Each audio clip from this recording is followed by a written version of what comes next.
importante de intercambio de conocimientos, comunidades resilientes y trabajo territorial que hemos venido construyendo de la mano de grandes aliados como el CMF, Comunalia y de personas que hoy nos acompañan. Realmente gracias por este espacio.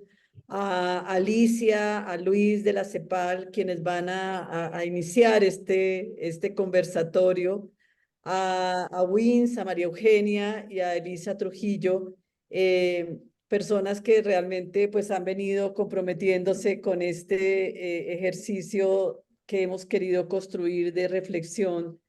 Le decía a CEPAL hace unos días que este es un espacio muy importante porque reúne al sector privado, a fundaciones empresariales, a fundaciones comunitarias, pero algo muy importante, a la visión también que en el mundo y en América Latina se tiene sobre la filantropía y el trabajo local y el trabajo territorial.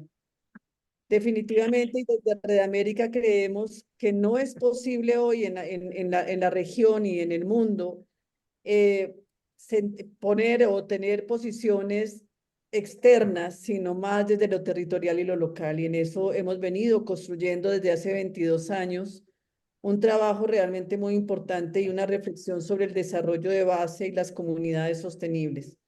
Y creemos que aquí hay un espacio y que este espacio de 3 sesiones que vamos a tener va a ser muy importante para poder hacer reflexiones del trabajo que también fundaciones comunitarias y organizaciones filantrópicas en la región están realizando. Alicia, Luis, muchas gracias por estar con nosotros, por abrir este espacio como directora de Red América. Todo nuestro cariño a la CEPAL, todo nuestro cariño a ustedes como personas, y sabemos que vamos a tener un espacio muy interesante. Pamela, ¿tú nos acompañas? ¿Estás ahí conectada? Sí, acá ando, a ver si no se corta mi internet. Ando aquí en casa CMF. Ah, ok, entonces tus Sí, palabras, aquí ando. Pamela, de inicio. Sí, sí, pues nada más agradecerles a todas y todos los aquí presentes. Para nosotros es un gusto desde Comunalia, es una alianza de fundaciones comunitarias en México. Y pues bueno, tenemos una fuerte colaboración y mucho dinamismo con, pues bueno, la filantropía y sobre todo el tema de desarrollo de base en México, pero sí tenemos alianzas muy fuertes y con mucho cariño trabajamos pues también con Radio América, con Wings, aquí estoy viendo territorial, bueno, con fundaciones comunitarias territoriales de América Latina y España. Entonces nos congratula mucho tener este primer encuentro de conocimiento, intercambio de conocimiento, pues para escuchar a personas expertas en el tema, pero también para construir nuevos horizontes en la materia. Y pues nada, bienvenidas y bienvenidos. Muchas gracias por estar acá y por compartirnos su valioso tiempo. Gracias, Pamela. Paulina de CEMEFI, ¿nos acompañas? No te veo acá.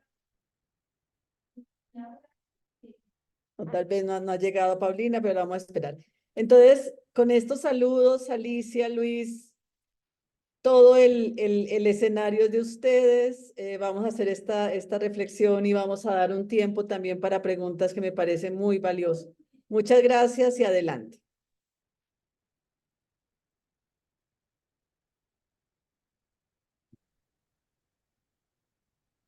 Ahí sí. Perfecto. Bueno, ¿me escuchan ahí? Perfecto. Pero nuestra presentación no la veo. No, pero no. Ya. Este es el banner de ellos. Yo Sí, le sí. tengo que incorporar el banner, pero la presentación no. Danos un minuto. Tranquila. No, es que yo también pensé que era, pero es el banner que me pusieron arriba. Para que tengas Si quieren lo volvemos a compartir. pantalla. Quería que dejes de compartir y después de presentación Claro. a la que tiene, a la que demostraron ahorita. Perfecto. La volvemos a compartir. Eso. Ahí, perfecto. ¿Ahí la ven? Sí, dale para leer. Perfecto, muchas gracias. Bueno, ahora sí, está mi compañero Lucho ayudándome aquí. Bueno, nosotros con Luis preparamos una presentación que lo que pretende es provocar la reflexión, nada más, un poco para que entendamos o pensemos desde dónde estamos reuniéndonos hoy, ¿no?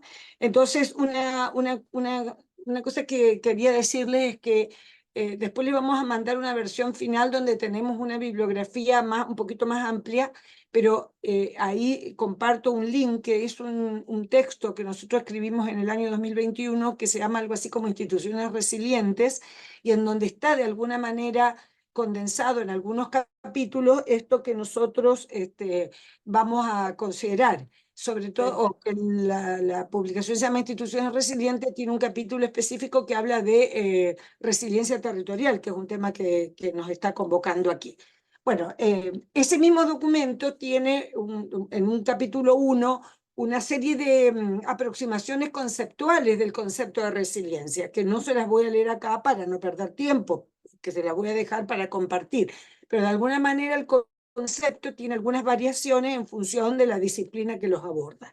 A mí lo que me interesa, o a nosotros como ILPE, lo que nos interesa trabajando el tema del desarrollo territorial, es dejar claro algo que no se nos olvida más, ¿no? Hablar de resiliencia no es sinónimo de resistencia. Muchas veces, ¿no es cierto?, se cree que es sinónimo. No, para nosotros, para el ILPE, para un montón de gente que trabaja el tema, esto es un concepto que no se acerca al concepto de resistencia, ¿no? Y a mí siempre me gusta mostrar una palmera, ¿no? Que dice, bueno, se dobla pero no se quiebra. No sé si están así, pero el concepto a mí, esa gráfica de que una palmera ante un huracán se dobla pero no se quiebra, me acerca mucho al concepto de resiliencia, al concepto de adaptación, al concepto de adaptación activa, ¿no? Eso quería indicar. Y ahí comparto con ustedes en rojo una definición sobre resiliencia territorial que me parece pertinente de presentar, ¿no? En donde Méndez dice que la resiliencia territorial puede entenderse como la capacidad de adaptación positiva o activa, no esa espera quieta de que, bueno, Dios proveerá, Dios dirá, los astros se alinearán, no.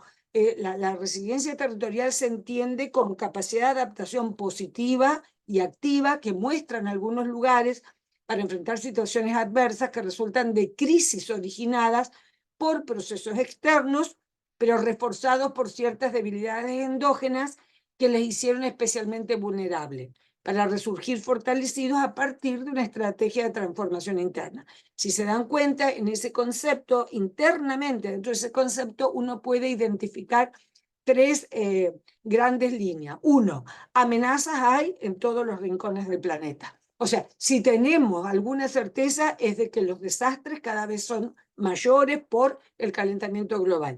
Otra cosa que aparece ahí, todos tenemos amenaza, ¿hay amenaza? Sí, hay amenaza. ¿Dónde podemos intervenir? En los riesgos. ¿Por qué?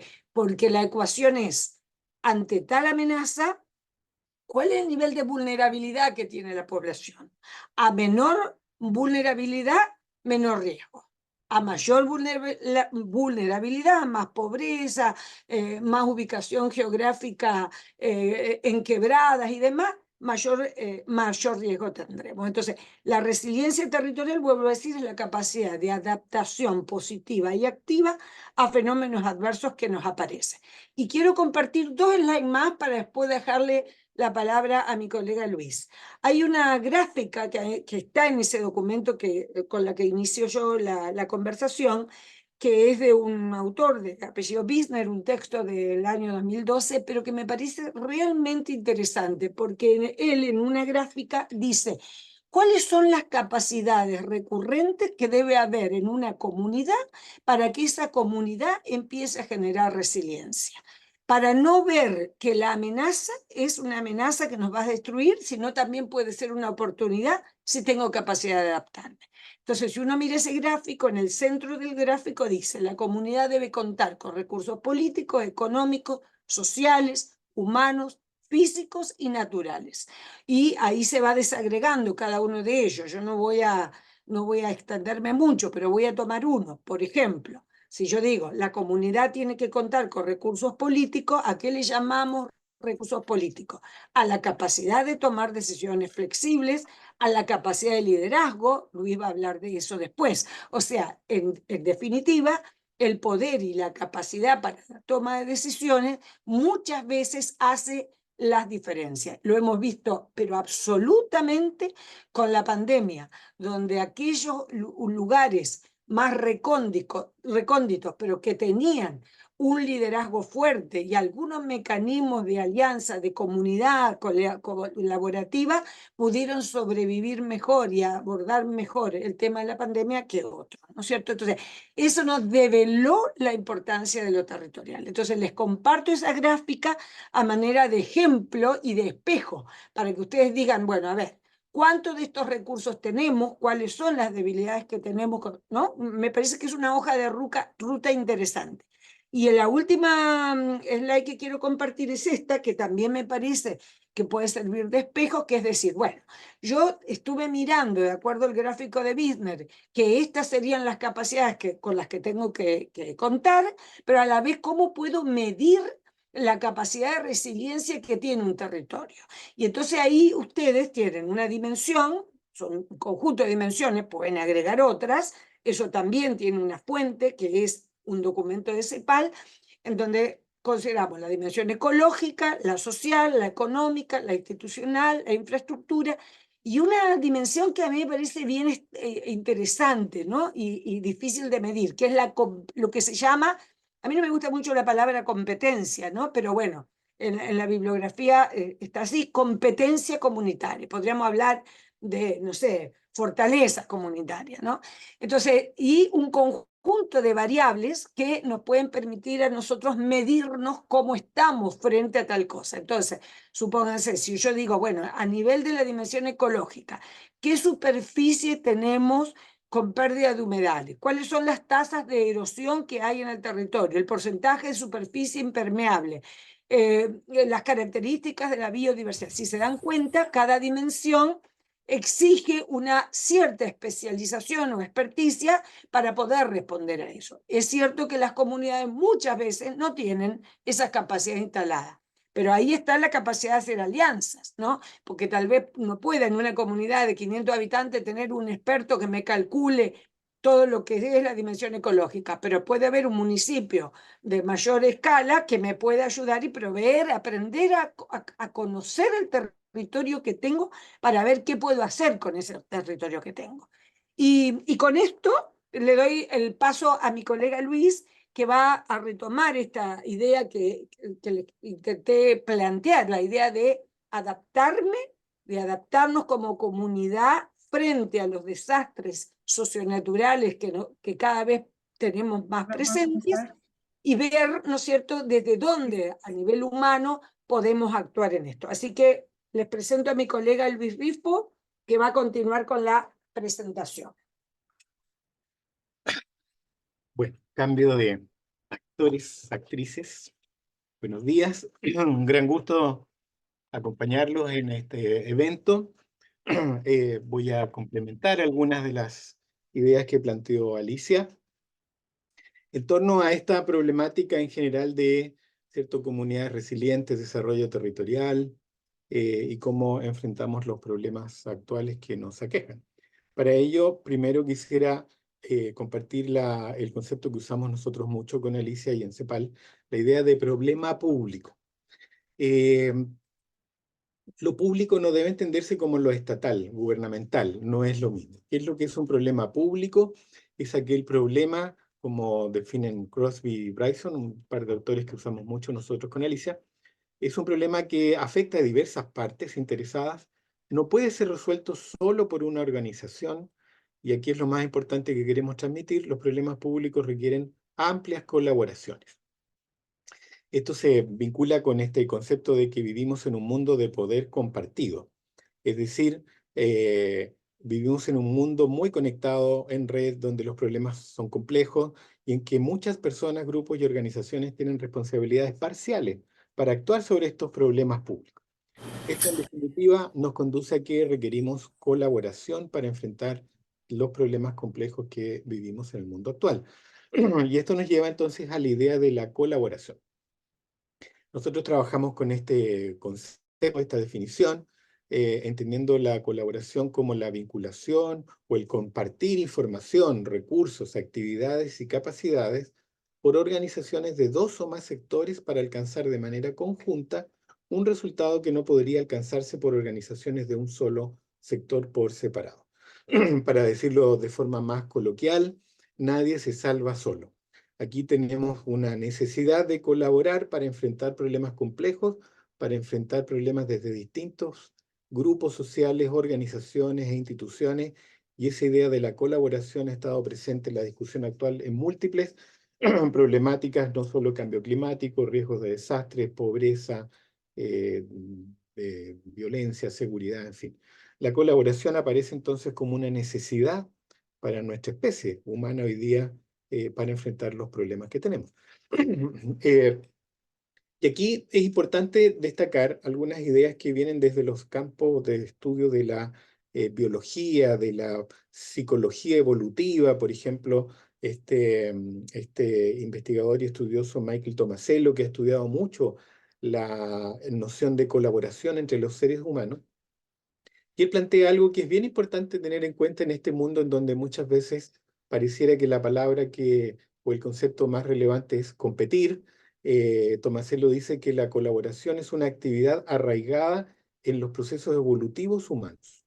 O sea, es decir, los humanos tenemos dentro de nuestros dispositivos evolutivos para enfrentar problemas de la naturaleza y otras más, esta capacidad de colaborar. Y Tomasello apunta que en este proceso evolutivo los seres humanos de alguna forma hemos logrado construir un concepto sobre un nosotros. Y muchas veces estas tendencias inherentes colaborativas de los humanos aparecen en momentos más complejos, por ejemplo en los desastres naturales, ¿cierto? Terremotos, huracanes y otras cosas más. Uno ve que naturalmente o de manera espontánea emergen, ¿cierto?, tendencias hacia la colaboración. Y la colaboración está vinculado con algo que una colega en las palabras iniciales, no recuerdo el nombre, habló, que decía que se trabajaba con mucho cariño en estas cosas. Bueno, la colaboración y los problemas del desarrollo no son solo temas racionales, intelectuales, logísticos, sino que son también temáticas asociadas con emociones, afectos y sentimientos. Antonio Damasio, que es un neurobiólogo portugués que tiene un estudio muy profundo al respecto, identifica o sostiene que lo que nos mueve básicamente son los sentimientos, los afectos. Y estos afectos han emergido también en nuestros procesos evolutivos como seres humanos. Él dice que los afectos están profundamente involucrados en toda actividad humana.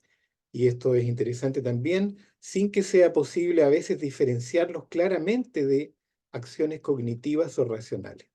Es decir, los seres humanos actuamos en una condición en la cual a veces no es posible discernir con claridad dónde están los afectos, emociones y dónde está lo racional, sino que es un todo lo que nos mueve, y esto nunca hay que dejarlo de lado, sobre todo en estos temas que estamos hablando de colaboración, resiliencia, comunidad y territorio. No voy a pasar a explicar lo complejo de este cuadro porque están algunos textos que les vamos a compartir, pero lo que queremos decir junto con estos autores Crosby y Bryson, que colaborar no es fácil. Colaborar es necesario, pero la colaboración no es un proceso fácil. Se requiere trabajar la colaboración. Y hay un esquema acá donde se plantean algunas dimensiones que hay que tener en cuenta para enfrentar procesos colaborativos, que básicamente se vinculan con buenas condiciones iniciales, mecanismos impulsores o vinculantes, el establecer estructuras colaborativas, el impulsar procesos colaborativos, y además teniendo en cuenta o teniendo conciencia de que en todo proceso colaborativo no hay ausencia de tensiones o de conflictos que también tienen que ser abordados.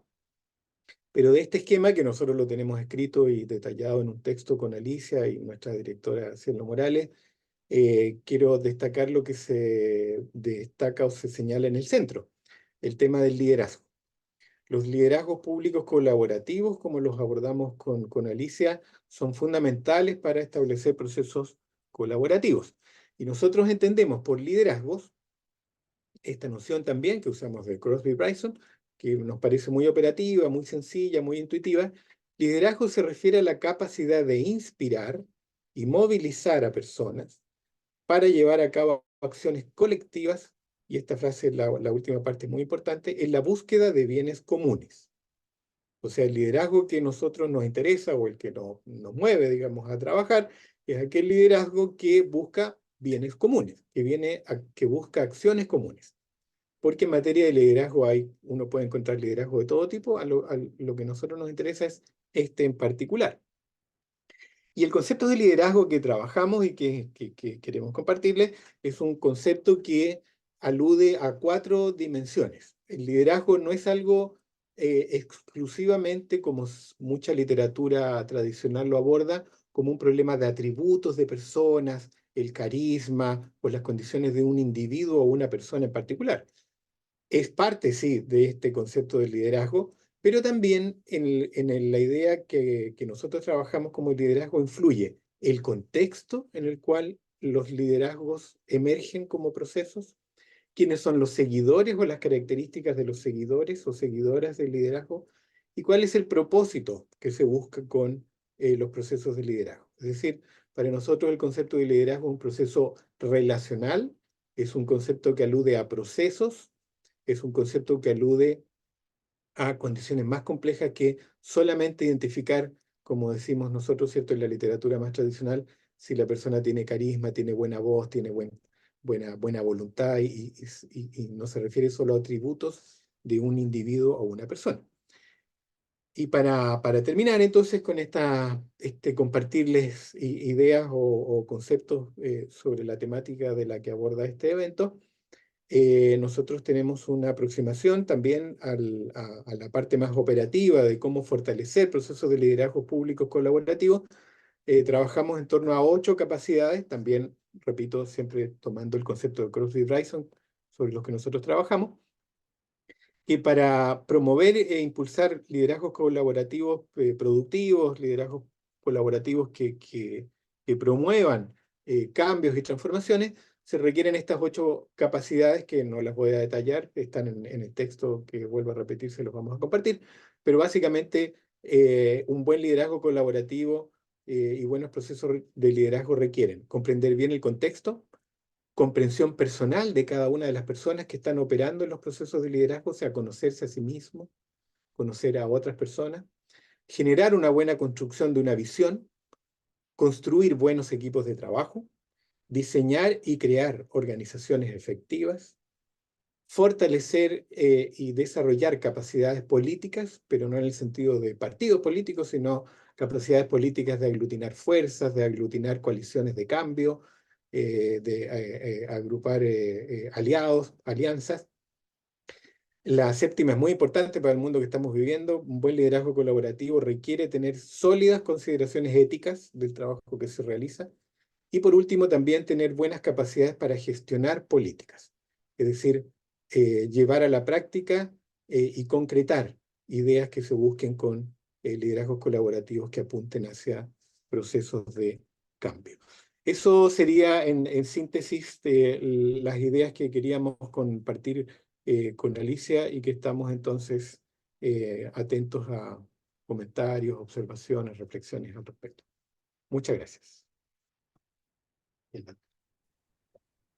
Muchísimas gracias, Alicia, y muchísimas gracias, Luis. Muy interesante. Estoy tratando de compartir en nuestro chat el repositorio porque nos parece muy, muy importante.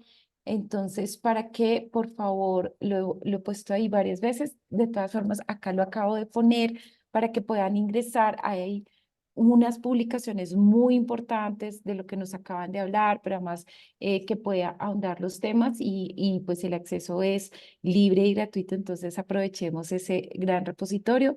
Por supuesto, a todos los que se inscribieron, una vez terminemos este conversatorio, vamos a mandarles la grabación y los links que nos están pidiendo, el repositorio de CEPAL, entonces para que podamos tenerlo en cuenta. Muchísimas gracias. Voy a darle paso, entonces, de acuerdo a nuestra agenda, voy a darle paso entonces a María Eugenia. María Eugenia nos acompaña de Wings y ella también pues nos va a responder a este tema de comunidades resilientes, cuál es la importancia y cómo se hace. WINS es un organismo internacional, ya nos va a contar María Eugenia un poquito más, pero también es esa visión global y esa visión internacional frente a comunidades resilientes. María Eugenia, bienvenida. Muchas gracias, Gilma. Y nada, pues muchas gracias a CEMEFI, a Comunal y a Red América por organizar este espacio e invitar a Wings a que participe. Y al resto pues de los panelistas, así como a todos y todas los que están conectados. He visto varias caras conocidas que de hecho forman parte de la red de Wings y me alegra mucho que estemos en este espacio para compartir conocimiento. Yo soy María Eugenia Páez, yo soy Senior Coordinator para América Latina y el Caribe en WINGS. WINGS es una comunidad global de organizaciones que apoyan el desarrollo de la filantropía y de fundaciones. Entonces el espectro de organizaciones que forman parte de la red es muy diverso, que va desde fundaciones precisamente hasta centros de pensamiento que investigan filantropía o redes que agrupan a la filantropía como Red de América, Comunalia, CEMEFI, Territoria, que también los veo acá conectados. Y alrededor del mundo tenemos aproximadamente 250 organizaciones que forman parte de la red en 61 países. Nuestro objetivo es fomentar colaboración e impulsar que la filantropía y facilitar que la filantropía desarrolle su máximo potencial al reunir a los actores filantrópicos de todo el mundo. Y tomando en cuenta pues, que la filantropía influye y puede tener efectos en mejorar el bienestar social, y con el contexto que tenemos de múltiples crisis, incluyendo la crisis climática, vemos que es el momento de asumir un compromiso consciente que lleve a la filantropía a contribuir a la reinvención de modelos económicos, sociales y de gobernanza, y que independientemente del tamaño y del alcance que puedan tener los actores de la filantropía, todos podemos y debemos avanzar e incluso transformar nuestro propio trabajo para pues, tener un mejor impacto y en el caso específico de comunidades resilientes, apoyar eh, a las comunidades que están al frente pues de los procesos de creación de resiliencia.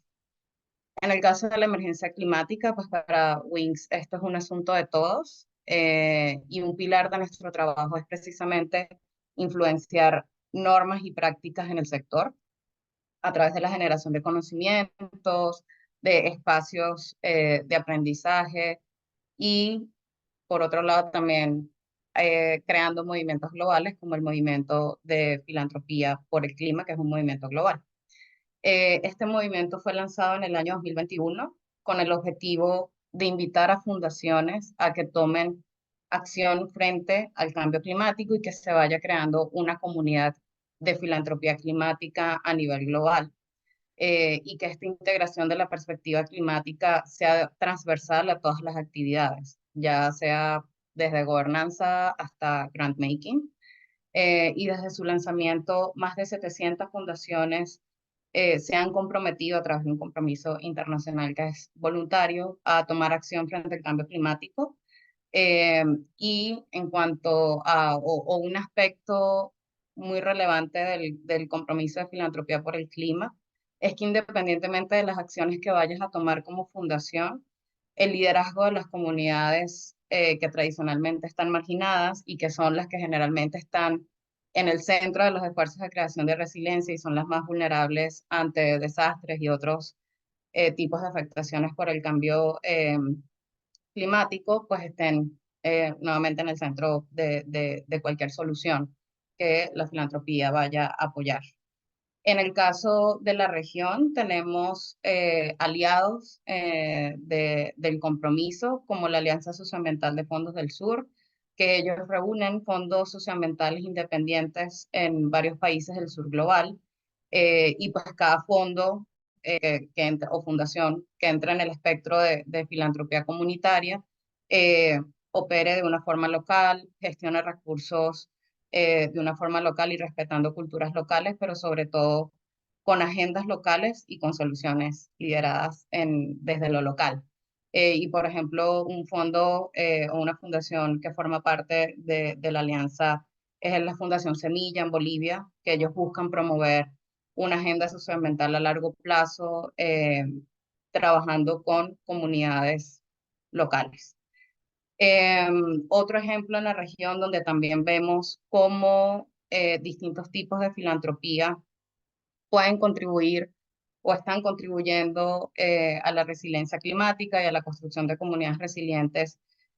Lo vemos en Brasil. En Brasil el espectro de la filantropía es bastante amplio, hay mucha filantropía corporativa y empresarial y familiar, pero también hay mucha filantropía que ha ido creciendo, filantropía comunitaria, filantropía que también se puede conocer como filantropía independiente, que los han creado líderes y activistas de la sociedad civil que por lo general están en el frente o haciendo frente a las distintas crisis que afectan lo local. Y nuestro aliado, que es Rede Como A, ellos destacan, agrupando pues, a este tipo de filantropía y promoviendo colaboraciones, destacan ese rol y ese rol estratégico y de hecho diferenciado que la filantropía puede tener y está teniendo en Brasil cuando se enfoca en apoyar a la sociedad civil, reconociendo ese papel protagónico que tiene en los procesos de transformación social. Entonces vemos algunos ejemplos en la región sobre cómo la filantropía está contribuyendo. Otro factor que nosotros vemos en la construcción de comunidades resilientes desde un lente de filantropía, no solamente del compromiso, pero ampliado pues a los distintos ámbitos en los que la filantropía opera, es el acceso a recursos. Y es algo que mencionaban Alicia en la presentación como parte de los factores, y recursos es uno de ellos. Sabemos que para sociedad civil en general, el acceso a recursos es muy complejo y en cuanto a financiamiento climático, hay muchos factores que pueden obstaculizar que ese financiamiento climático llegue a comunidades locales, como por ejemplo la complejidad de los procesos de financiamiento, dificultades para acceder a información, incluso obstáculos con el idioma, dificultades políticas, legislaciones que dificultan que se pueda acceder a recursos. El compromiso internacional de filantropía por el clima, además de promover que las fundaciones tomen acción para hacer frente al cambio climático, también promueve que en el centro de cualquier acción estén las comunidades locales y los grupos más vulnerables. Y por otro lado, también tenemos una iniciativa global que es la iniciativa de transformación de la filantropía, que en algunos de los principios abordan estos cambios que se tienen que dar en la construcción de relaciones mucho más horizontales y de facilitar el acceso a recursos por parte de organizaciones locales. Y de hecho, en el grupo de trabajo de América Latina y el Caribe que tenemos en WINGS, este es uno de los temas que estamos priorizando en la agenda. Ahora, porque es importante, digamos, el ente que se le puede dar desde filantropía por el clima a la construcción de comunidades resilientes. El compromiso y el movimiento tiene tres aspectos que son relevantes. Uno es un movimiento que reconoce que la filantropía es muy diversa y que no hay una única forma de contribuir a la lucha contra el cambio climático y a la construcción de comunidades resilientes y a la resiliencia climática. Y esta diversidad la vemos en los distintos casos de fundaciones que se han sumado al compromiso. Para darles un ejemplo, tenemos a Open Society Foundations, que ellos integraron la perspectiva climática en su agenda y crearon un programa enfocado en justicia climática en años recientes, que esto muestra esos cambios, por ejemplo, en grantmaking. También tenemos otro ejemplo que es la Fundación Panamericana para el Desarrollo, que además de tener clima como una línea de trabajo priorizada para grantmaking, también modificaron prácticas en su operación para reducir la huella de carbono. Entonces vemos cambios a nivel institucional. Tenemos un caso de una fundación de Estados Unidos que es High Tide Foundation, que se enfocan en mitigar el cambio climático, en la mitigación, especialmente en la reducción de emisiones de metano, y de hecho ellos están apoyando un programa en Chile con este propósito. Y todos estos son casos que también nosotros vamos documentando y que lo pueden ver en la página de Filantropía por el Clima, que el enlace se los vamos a compartir en el chat. Otra bondad del movimiento, vamos a decirlo así, es la creación de comunidad y la promoción de colaboraciones para generar cambios. Si bien el compromiso es institucional y es de organizaciones que van a ir incluyendo la perspectiva climática dentro de su trabajo, también buscamos generar espacios de intercambio de conocimiento y de acciones colectivas pues que puedan surgir pues de este movimiento. Y un tercer punto se relaciona con dar visibilidad a las contribuciones que la filantropía está haciendo, por ejemplo, en el caso de América Latina y el Caribe, y esas oportunidades que hay para hacer mucho más. Y esto lo hacemos en colaboración con organizaciones que forman parte de la red de WINGS, como varias de las que están conectadas hoy.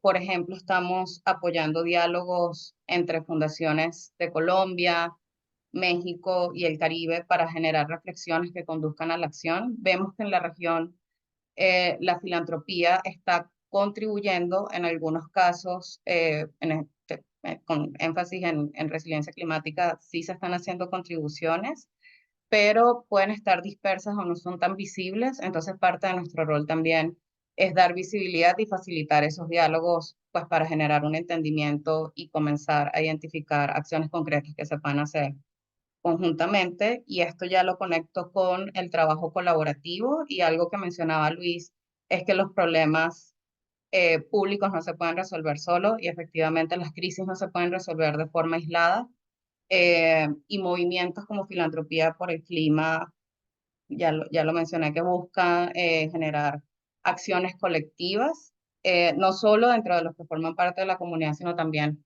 en sus áreas de influencia y con actores claves de sus contextos.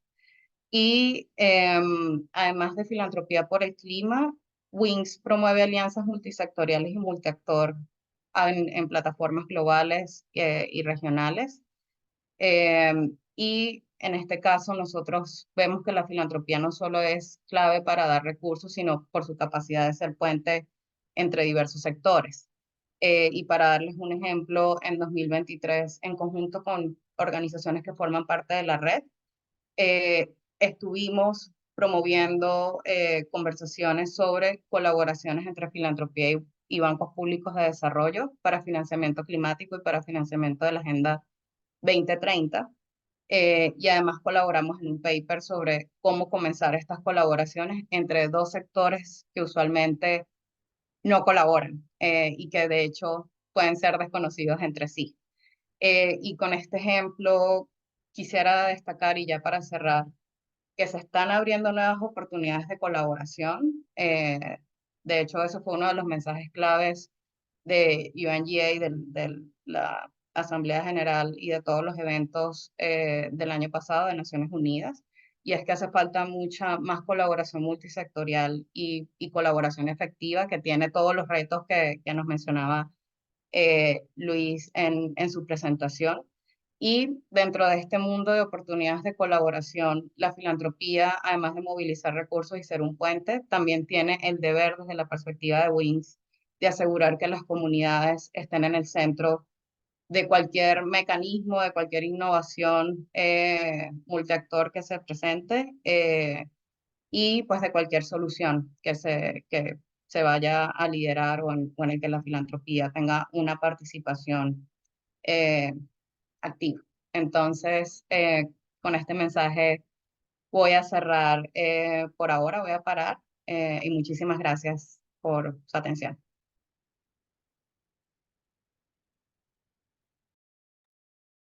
Muchísimas gracias, María Eugenia. Qué placer tenerte en este espacio tan importante. Vamos a darle entonces ahora la palabra a nuestra tercera invitada, que hace parte de Aricemex, y es una perspectiva que es Elisa Trujillo, y Elisa nos va a contar la experiencia que tuvieron, en especial en México, que nos parece muy importante compartir esa experiencia, compartir ese conocimiento, porque ella nos va a aterrizar, nos va a decir, bueno, en la vida real, ¿qué fue lo que pasó en México? ¿Cómo el trabajo colaborativo realmente se materializó para poder responder? Pero como también esa enseñanza nos deja algunas lecciones aprendidas, en especial cómo podemos regenerar comunidades resilientes como una parte importantísima en la adaptabilidad al cambio climático para realmente evitar, minimizar las emergencias climáticas, pero esta experiencia nos enseña cómo poner en práctica qué es una comunidad resiliente en realidad. Entonces, bueno, sin más preámbulo, Elisa, muchísimas gracias por estar acá. Muchas gracias, Gilma. Muchas gracias a los ponentes previos que estuvieron a mí y muchísimas gracias a Adriana de la Pesa de CEMEFI y a Pamela de Comunalia por ser grandes aliados en este modelo que les voy a presentar a continuación, pero también por ser grandes apoyos en esta colaboración. Me gustó mucho lo que mencionaron por ahí desde la CEPAL, desde la parte emocional y creo que la colaboración sin emoción no existe. Gilma, ¿me permites compartir pantalla, por favor?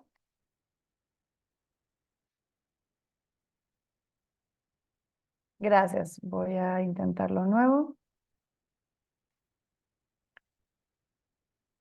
Un segundito, por favor. A ver si lo podemos ver desde acá.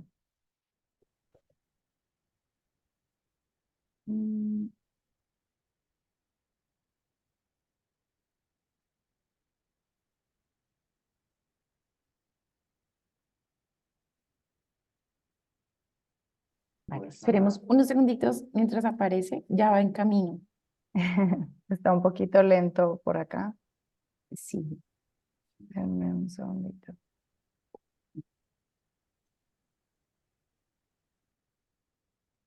Acá estamos, debería estarse viendo ahora, nada más si me puedes confirmar. Sí, ya. Bueno.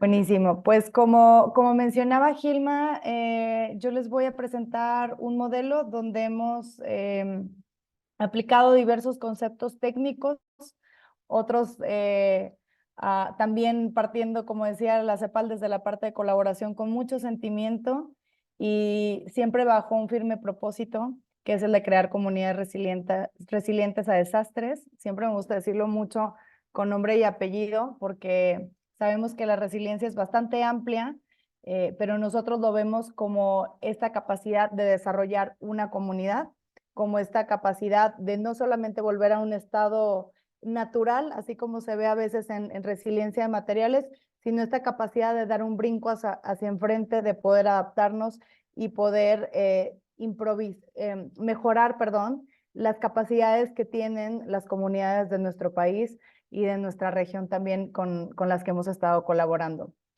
El modelo se llama Unidos por Ellos. Es un modelo que busca desarrollar o dar este brinco a una cultura de gestión y reducción de riesgos de desastres en México.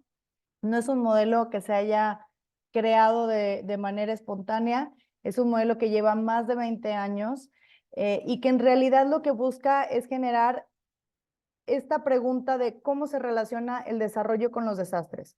Este modelo es importante mencionar que, a diferencia de tal vez otros modelos que se gestan desde la parte de organismos de la sociedad civil, esta es una búsqueda desde la parte del sector privado por entender cómo podemos ser mejores vecinos, cómo podemos generar este valor agregado que no solamente reside en un valor económico dentro de nuestras comunidades, sino que va mucho más allá, impactando de manera positiva a las personas.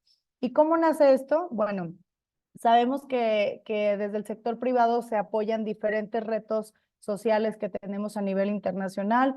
En el caso particular de México, el tema de pobreza, bueno, creo que no está de más mencionar que el INEGI menciona que el 80% aproximadamente de nuestra población vive con aproximadamente $350 y un poquito más de la mitad de nuestra población vive debajo de la línea de pobreza.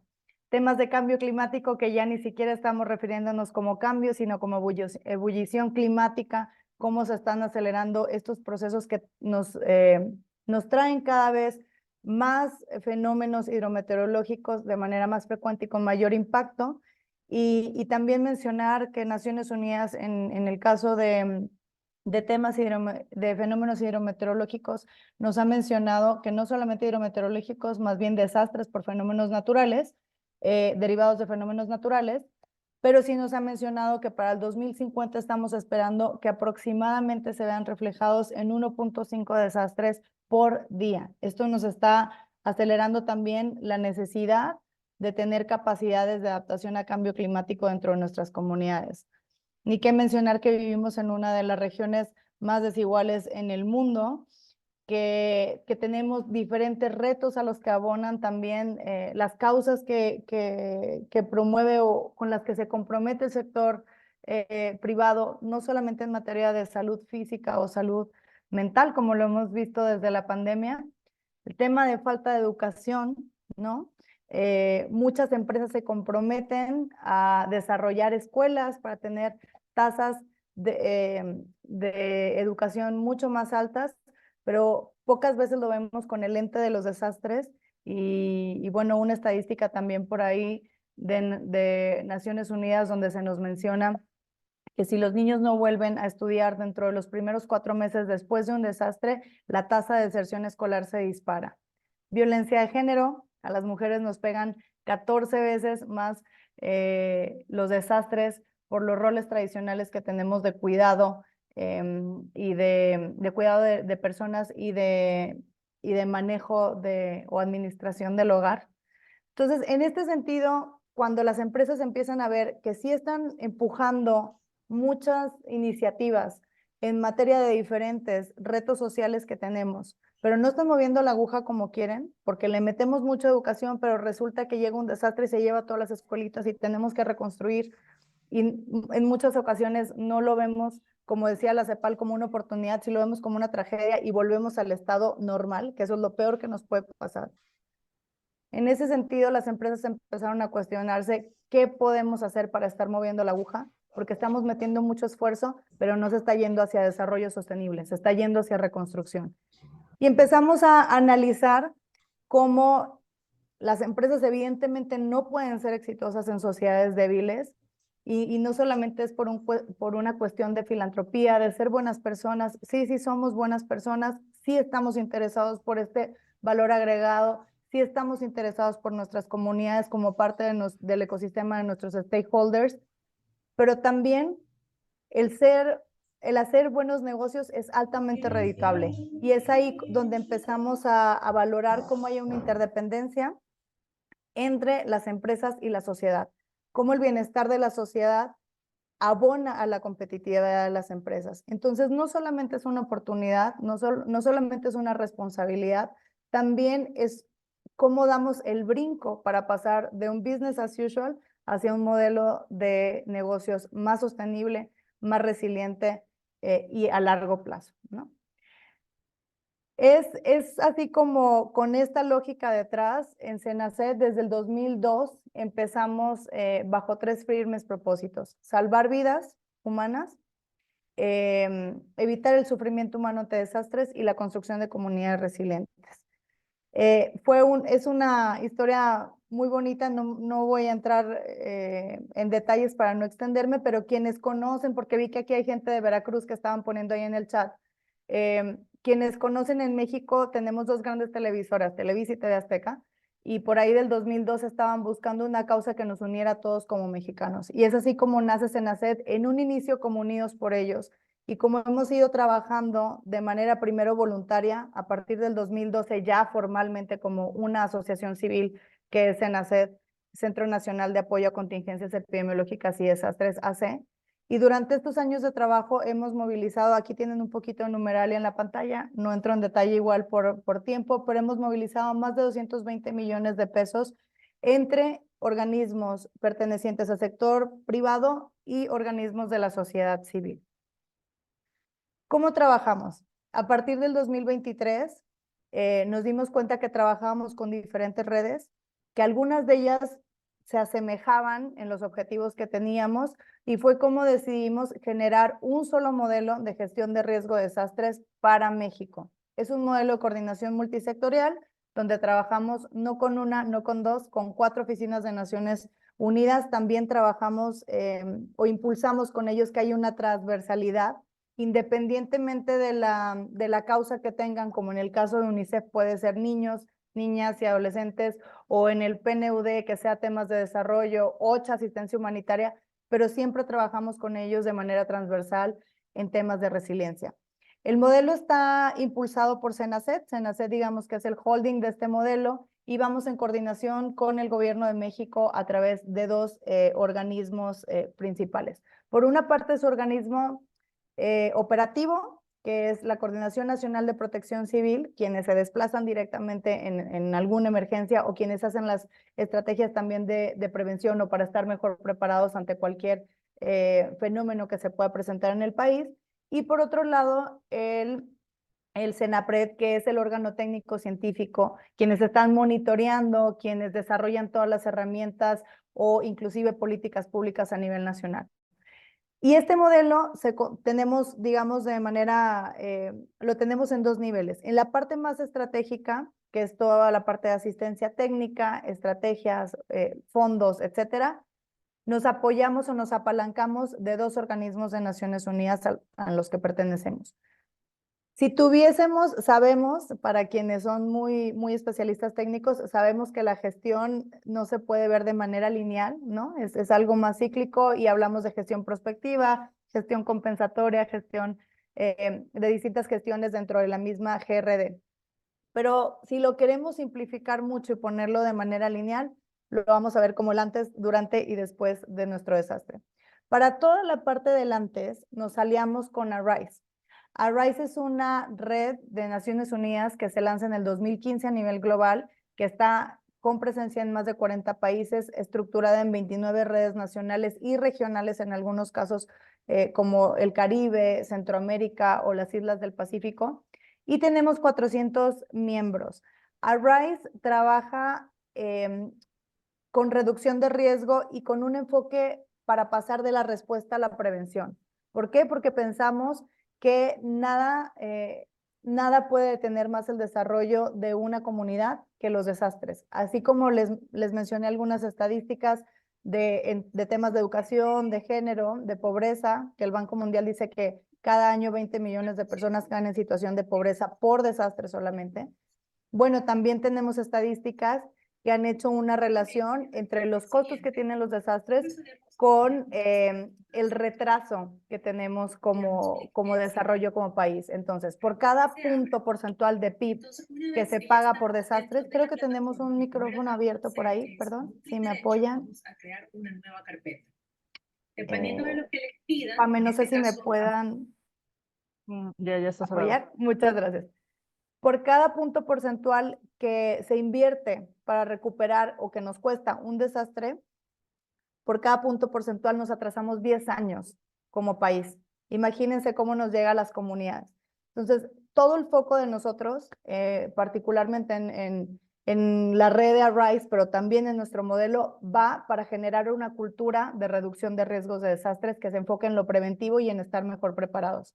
Sabemos que ese es un cambio de cultura, que nos va a llevar unos años empujarlo, pero tenemos mucha esperanza de que lo lograremos.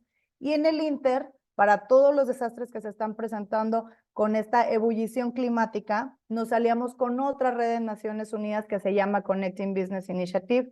Esta es una red que, a diferencia de ARISE, que nace, por ejemplo, cuando se lanzan todas las agendas de desarrollo en el 2015 o las presentes agendas de desarrollo, bueno, el Connecting Business Initiative se lanza en el 2016 a nivel global y nace como iniciativa del Foro Humanitario, de este Foro Global Humanitario. Entonces tiene un corazoncito en la parte de asistencia humanitaria, sin embargo lo entienden como que la respuesta es el primer paso para generar una mejor prevención en futuros casos.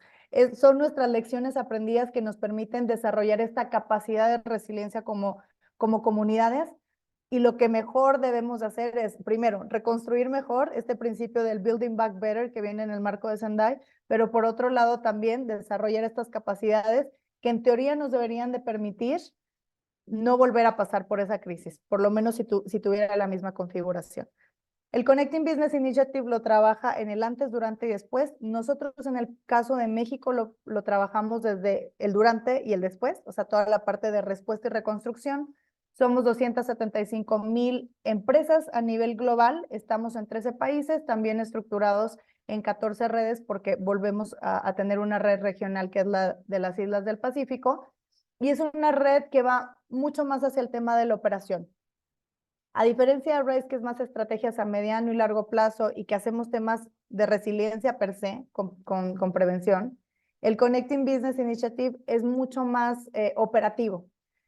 Se moviliza cuando hay cualquier tipo de desastre a nivel global a través de la oficina de OCHA, que digamos que es este gran coordinador en asistencia humanitaria o en Humanitarian Affairs a nivel global, pero siempre desde un punto de vista de desarrollo. Siempre estamos viéndolo como una oportunidad para dar este brinco hacia alcanzar un desarrollo sostenible, que ya lo mencionó también Antonio Guterres en diversas ocasiones, que no hay manera de cumplir la Agenda 2030 si no empezamos a trabajar en prevención, en reducción de riesgos de desastres y en resiliencia. Nosotros toda la estrategia la tiramos acá arriba y luego nos vamos a la parte más operativa. Y aquí entra un punto clave para mí, que lo mencionaron también nuestros colegas de CEPAL, pero también nuestra colega de WINGS, el tema de la colaboración. ¿Cómo definimos roles? ¿Cómo identificamos o mapeamos actores para no duplicar esfuerzos?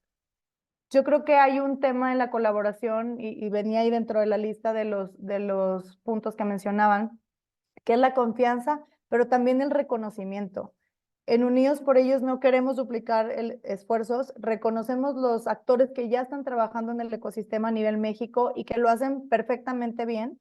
Entonces nos aliamos con ellos para poder llegar a las comunidades y para poder tener estos bracitos que nos permitan llegar a las comunidades más vulnerables de nuestro país. En el caso particular, aquí están viendo en el modelo Cadena, porque Cadena es parte de nuestro consejo y fue la primera ONG que se alió con nosotros para empujar este modelo, pero con gusto les menciono que hemos firmado un acuerdo con Comunalia que nos permite tener sobre la mesa a las grandes fundaciones comunitarias del país. Y esto que nos permite que indistintamente de los temas que estén empujando las ONGs en nuestro país, puedan tener un componente transversal de resiliencia. Es decir, si están trabajando temas de género, que puedan tener también un enfoque o unos lentes, que se puedan poner estos lentes de resiliencia para empezar a reducir los riesgos desde su comunidad, desde la trinchera que ellos están empujando, y también que las organizaciones comunitarias puedan comprender este tema como no algo solamente externo, sino también que lo puedan interiorizar en sus modelos de operaciones dentro de las comunidades para que ellos mismos sean ONGs resilientes dentro de la comunidad. Tenemos una plataforma digital, sé que ya me extendí un poquito de tiempo, entonces me lo voy a brincar un poquito, pero es una plataforma digital que nos permite tener diferentes elementos que apoyan a nuestros aliados y a nuestros miembros de la red para tener acceso a capacitaciones, a mapas de ubicación, notificaciones, capacitaciones e inclusive el protocolo. Trabajamos, si bien tenemos un enfoque bastante amplio, sabemos que como sector privado y organismo de la sociedad civil tampoco podemos pretender hacerlo todo. Trabajamos muy de la mano de gobierno, que digamos que junto con comunidad son los primeros respondientes. Nosotros somos un apoyo a ello, respetamos mucho el rol que tiene el gobierno en la parte de gestión y reducción de riesgos de desastres, y nosotros nos queremos enfocar en estos 4 temas. A veces por alianzas nos podemos salir un poquito, pero estos son los 4 grandes temas para la prevención que trabajamos con Arise, que son fortalecer la cadena de suministro de las grandes empresas a través de un fortalecimiento de pymes para generar un ecosistema que sea resiliente, encontrar herramientas de transferencia de riesgo a través de los seguros, generar un ecosistema que priorice las inversiones a desarrollo y no hacia reconstrucción, es decir, que chequen bien los riesgos, inclusive los de desastres, no solamente financieros, a través del grupo de inversiones, y por supuesto un ecosistema de infraestructura dura o entorno tangible mucho más desarrollado en torno a los riesgos que tengan a nivel local. Y para la parte del Connecting Business Initiative, todos los trabajos que tenemos con WASH, recuperación económica y medios de vida, seguridad alimentaria, pero desde el enfoque de nutrición, no lo hacemos tan amplio, y la parte de salud física y mental. Estamos alineados a los marcos internacionales. Hay un sistema de clusters que tiene toda esta teoría de arquitectura humanitaria que maneja OCHA particularmente. Nosotros no somos clusters, tenemos un enfoque de sector. El sistema de clusters es algo como muy particular que tienen que aceptar los países y detonar también desde la oficina de Nueva York de Naciones Unidas. Nosotros solo estamos haciendo una emulación de los clusters que tienen, para que en caso, y toco madera, de que tuviésemos un evento que requiera una declaratoria de emergencia a nivel internacional, donde tengamos que solicitar apoyo técnico por parte de Naciones Unidas, a nivel nacional podamos estar alineados a los clústeres que ellos manejan y sea mucho más rápida, eficiente y beneficiosa para las comunidades esta colaboración, ¿no? 6 oportunidades muy rápido que tienen nuestros aliados de trabajar con nosotros. Y esto va más hacia las empresas o fundaciones corporativas que trabajan dentro de las comunidades. Ser pioneros en estos temas a nivel nacional y también a nivel regional, porque somos reconocidos como el único modelo a nivel global que trabaja con varias agencias de Naciones Unidas en estos temas. Ser reconocidos o tener esta oportunidad de ser voceros, y por eso siempre buscamos personas claves que tengan estos liderazgos de los que hablaba Cepal, para que podamos jalar muchos más aliados que se sumen a la generación de comunidades resilientes desde su trinchera. Ser potenciadores de acciones que nos indican en los marcos globales, pero desde la parte de la acción nacional. Reconocidos como expertos. Esta parte me gusta mucho porque siempre lo platicamos con las empresas. Cuando hay un desastre, generalmente las empresas se vuelcan hacia temas que necesitamos y que sabemos que son como el sentido común, ¿no? Nos vamos con despensas, con kits de higiene, kits de limpieza, reconstruimos casas, reconstruimos, por ejemplo, escuelas, ¿no? Infraestructura vital. Pero ¿qué tal si de repente nos llega una empresa de tecnología y nos dice, oigan, nosotros les vamos a hacer toda la parte del mapeo, les vamos a ayudar a construir el Atlas Nacional de Riesgos, porque ese es su core business. No nos queremos salir, no queremos que si hay una empresa, por ejemplo, hablábamos mucho de esto con Cemex, que fue el fundador de Arise en México, y decíamos, ustedes son de construcción, Cemex lo tiene clarísimo, es parte de su negocio, ellos ¿qué hacen? Nos ayudan a desarrollar infraestructura vital con criterios de resiliencia a los riesgos locales. Entonces, en vez de estar mandando despensas, hay un tema de reconocimiento de un expertise, donde entonces decimos, Cemex es un experto en construcción de infraestructura resiliente. Nos pasó lo mismo con UPS. Ellos son número 1 a nivel de logística mundial, pero con nosotros hacen toda la parte de la logística para asistencia humanitaria. Entonces nos ayudan desde decirnos cómo tenemos que tener nuestra bodega, cómo se tiene que hacer un inventario, cómo podemos hacerlo más rápido, desde cómo cargamos un tráiler para poder mandar los insumos de asistencia humanitaria, o desde la parte de cómo podemos hacer esta logística para todos los proyectos que tenemos en materia de resiliencia. Pero ya están trabajando desde una estrategia que no implica que tengan una causa social apadrinada, sino desde un conocimiento y un compromiso desde su modelo de negocios, que es un enfoque totalmente distinto. Ya estamos hablando filantropía, moviéndonos a responsabilidad social, ahora impacto social y un core business model que les permita poder actuar y poder ser reconocidos también dentro de lo que ellos saben hacer y saben hacer muy bien. La parte de tener un networking muy amplio con expertos en gestión de riesgo de desastres a nivel nacional e internacional, y también ser un canal para conectar las necesidades de las comunidades en una eventualidad o en una situación de crisis con las oportunidades de colaboración del sector privado. Con esto voy a cerrar. Muchísimas gracias. Gracias a todos nuestros aliados. Somos más de 183 instituciones en México empujando la construcción del país que creemos, bueno, que soñamos, que creemos que nos merecemos y que sabemos que podemos hacer unidos por ellos. Muchas gracias a todas y a todos.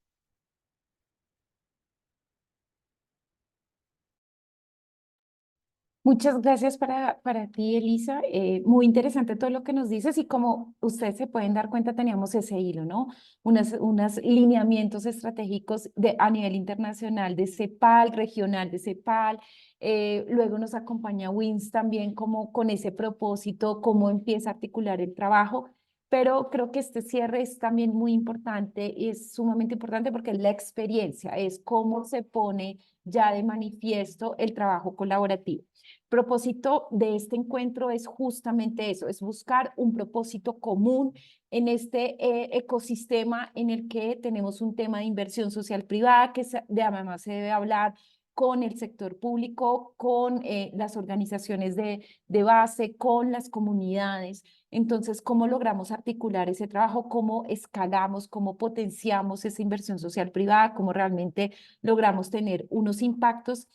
Y definitivamente ahí es muy importante el trabajo colaborativo, el poder realmente colaborar, el realmente poder trabajar, co-crear, hacer soluciones entre todos y que todos podamos tener un propósito común. Y creo que Comunidades Resilientes es ese propósito común que nos permite y nos invita a trabajar de manera colaborativa, a no competir, sino colaborar, a sumar y multiplicar para poder lograr tener muchos impactos. Muchísimas gracias a todos los del panel, a Alicia, a Luis, a Lisa y a María Eugenia.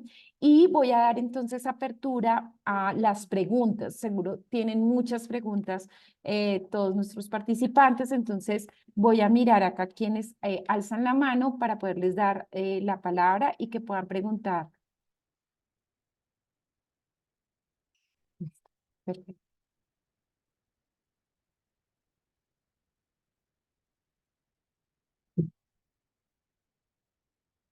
No veo manos levantadas, entonces mientras se animan, voy a darle la palabra a Pamela de Comunalia, que también, digamos, para que ella inicie y los motive a preguntar, pero Pamela tiene unas ideas ahí de preguntas para que podamos iniciar esta partecita. Muchas gracias, Gilma. Igual, muchas gracias, Elisa, Luis, Alicia y Maru. La verdad, muy interesante y sobre todo creo que lo que nos conecta a todas es como el interés y las ganas de colaborar, ¿no? O sea, sobre todo creo que eso es lo que es complejo hacerlo, pero creo que es lo que nos hace estar aquí, ¿no? Veo a Rosa con la mano levantada, nada más bien me gustaría como invitar aquí, vi algunas fundaciones comunitarias que son parte de Comunalia y que están en un proyecto pues muy interesante para nosotros que se llama Comunidades Unidas en Resiliencia. Igual, es invitación si quieren también como platicarnos en qué están, cómo lo han hecho, pero surge desde también la colaboración, pero sobre todo en respuesta a los sismos del 2017, ¿no? Entonces también podría ser muy interesante conocer cómo desde ellas su perspectiva, y también aquí está Adriana de la Pesa, que pues también está muy involucrada desde CEMEFI y otros actores en la atención a la respuesta, o sea, la respuesta ante el desastre por Otis en Acapulco, ¿no? Y cómo se están haciendo estas articulaciones multiactor que también son muy interesantes, sobre todo a nivel local. Entonces, más bien mi invitación sería como que participen y nos compartan. Y bueno, yo creo que iniciamos, no sé, con Rosa, y ya el que quiera participar, pues vaya levantando la mano, tenemos tiempo y sería interesante que sea un intercambio más que escuchar, que podamos compartir entre todas. Muchas gracias, bueno, súper interesante, la que me encantó todos los ponentes, con muchísimo contenido y temáticas que, bueno, de diferentes maneras siempre estamos intentando implementar desde Empathy. Y la palabra colaboración, como un poco desde las tres perspectivas, porque efectivamente colaborar se habla muchísimo, yo llevo mucho en el sector filantrópico, la colaboración multisectorial, la colaboración entre temáticas, estos cambios sistémicos, etcétera, etcétera. ¿Y por qué cuesta tanto según vuestras perspectivas, o cuándo no cuesta y cuándo ocurre realmente, ¿no? Porque a mí me encantó, bueno, Alicia y Cristóbal, Cristóbal te llamabas, toda esta parte desde el punto de vista académico, ¿no? Cuando habláis de las comunidades resilientes, los líderes, habilitadores, ese tipo de liderazgo, visionario, etcétera, pero igual a mí me sigue pasando, ¿no? Yo soy miembro de WINS, estoy trabajando con Sandra, de hecho yo hice una charla hace poco de fondos colaborativos, pero ¿cómo se hace para que las cosas resulten de buena manera, ¿no? Esa mirada más complementaria, interseccional, porque hay que empujar mucho para colaborar. Es muy bonito, y suena genial y se está diciendo mucho desde la pandemia, cómo colaboramos, pero hay demasiados intereses dando vuelta y mucho documento, pero luego la verdad que es que luego cuesta. Entonces, si tenéis como tips o cómo lo veis vosotros desde vuestra mirada, Elisa, Alicia, María Eugenia, etcétera. Muchas gracias. Si quieren, arrancan ustedes, Alicia. Y yo quiero Ahí, empezar vos ahí primero. va. Ah, ¿empezás Bueno, vos? sí. A ver, ¿se escucha ahí? ¿Bien? Sí. Sí. Bueno, es la pregunta o reflexión del millón que hace Rosa, ¿no? Porque toda la producción académica que ha estudiado esto pone de manifiesto que colaborar no es fácil, que colaborar es algo complejo, es algo difícil y hay muchas dimensiones asociadas, pero algunas de las que uno pudiera identificar como relevantes para casos que han sido exitosos o que han tenido buen desarrollo, algunas de las que yo tengo en mente que pudiera compartir, una es tener claro desde el inicio en qué se quiere colaborar. Porque muchas veces los problemas principales de los desafíos de la colaboración es que no está bien definido en términos comunes qué es aquello sobre lo cual se va a colaborar y los roles y las funciones y las precisiones claras desde el inicio. O sea, la definición al inicio de un proceso de colaboración es fundamental precisar qué es lo que se quiere, qué va a hacer cada uno y hacer todo un desarrollo claro, aunque muchas veces en los procesos de colaboración hay muchas ambigüedades que están ahí presentes y es difícil y hay que ir abordándolas como día a día o fase a fase. Pero lo otro que siempre también se destaca en la literatura es el rol de lo que se llaman los sponsors o los champions. O sea, personas que desde fuera tengan legitimidad, tengan valoración por todas las partes que están colaborando y que ayuden a destrabar, a impulsar, a promover, pero sobre todo destrabar o digamos, arreglar o conducir desde fuera y que sean legítimas por todas las partes, son muy importantes. Eso se destaca mucho en la literatura, el rol de los champions o las champions, ¿cierto? Y sponsors. Pero una buena definición del proceso de colaboración desde el inicio, como quiero repetir, es clave. Y bueno, dentro de los sponsors y los champions es la idea del liderazgo. El tema del liderazgo es fundamental, entendido, ¿cierto?, como procesos de liderazgo que no hay que verlo solo como procesos que ocurren en la cabeza de los procesos colaborativos, sino que el tema del liderazgo está transversal o emerge de manera transversal en todas las fases de la cadena, desde la persona más que hace la labor más sencilla hacia la más compleja, pueden emerger ciertos procesos de liderazgo relacional y colaborativo. Pero solamente para no alargar, que quería plantear esas tres ideas. O sea, colaborar no es fácil, es muy difícil, requiere mucho tiempo, requiere mucho recursos, eso toda la literatura indica aquello, ¿cierto? Pero estas dos ideas de definir bien el proceso colaborativo desde el inicio y contar con buenos champions y sponsors aparece como elementos bien cruciales. Yo quería agregar algo, sí, Rosa, yo quería agregar algo a lo que dice Lucho. Como verá mi cara, no soy una niñita de 20 años, ¿no? Entonces uno, hay una determinada edad en donde empieza a darse cuenta de que, y preguntarse por qué es difícil colaborar, ¿no? Y me atrevería a decir que lo que nos mata son los egos, porque en el fondo en las instituciones tenemos unos egos tan grandes, las personas que habitamos estas instituciones, que empezamos a darnos codazos y en el fondo... Entonces, ahí yo diría que uno de los desafíos es, me acuerdo siempre en una de las crisis en el 2001 en Argentina, había un médico de apellido Rovere que trabajaba en una provincia en donde los hospitales estaban absolutamente desmantelados y él empieza a armar una red y después que salen de esa crisis, escribe un documento que se llama Redes en Salud, que se los puedo mandar. Pero en el fondo me gustó mucho la entrada que él hace y un poco respondiendo a lo tuyo. Él dice, no hay posibilidad de colaborar si no empezamos por reconocer al otro. Y lo dijo Elisa en su intervención, reconocer al otro o a la otra como distinto a mí y que tiene siempre algo que aportar. Porque cuando yo entro con la idea de que mi verdad es la verdad absoluta, aunque no lo diga explícitamente, creo una barrera. Pero lo que él decía, antes de conocer al otro y colaborar con el otro o la otra, tengo que reconocer, bien marcado eso, al otro o a la otra como distinto a mí, con distintas capacidades, con distintos aportes. Y ahí quiero cerrar con esto. Ahí entramos en contradicción y cómo se busca el equilibrio, por lo que decía recién Lucho, que muchas veces donde ves grandes experiencias tenés liderazgos fuertes, hombres o mujeres o diversidades sexuales, lideresas o líderes. Pero esos líderes o lideresas se mueren y se terminó el cuento.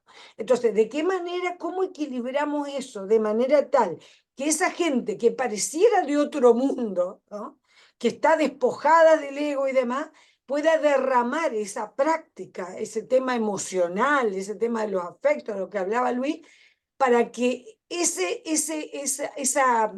esa capacidad que tiene de mover la rueda y llevar adelante, porque cuando vos ves los casos exitosos, siempre hay una cabeza que se destaca, que está a lo mejor despojado de todo interés personal y busca el interés público de los bienes colectivos y demás, pero se murió y se terminó, ¿no? Entonces, ¿cuál es el equilibrio? ¿Dónde está la falla humana, ¿no?, absolutamente humana, que hace que no podamos colaborar?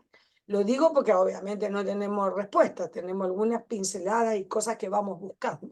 Pero me pareció, gracias André, gracias Gilma, no nos vamos, pero digo, por invitarnos a esto, porque nos pareció súper interesante esta dinámica tipo muñequitas rusas, ¿no? Cómo entramos desde el marco teórico nosotros, Win, o sea, a calar hondo y ver lo operativo. Así que nos enriquece muchísimo.